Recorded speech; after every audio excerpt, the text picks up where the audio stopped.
OMG ma! Nasaan ang mga salitaang binitawan ni Liza nung mga panahong iniwan niya ang bonggang career niya dito sa Pinas? Nasaan na din ang mga promises ng talent manager nito na si James Reid?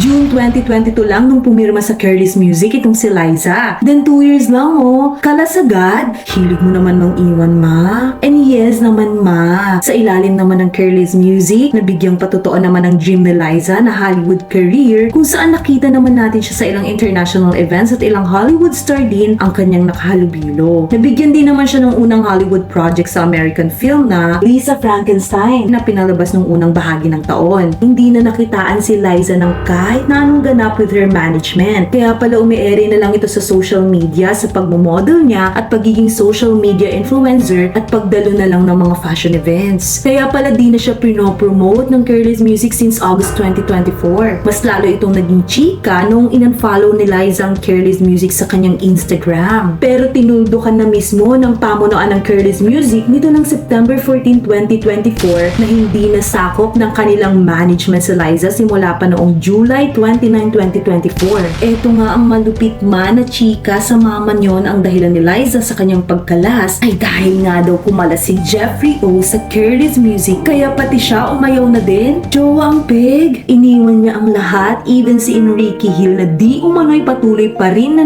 nag-aantay sa kanya. Saan na nga ba hahantong ang showbiz career ni Liza? Para sa marami pang chika, huwag kakalimutang i-follow ang chika mama mo.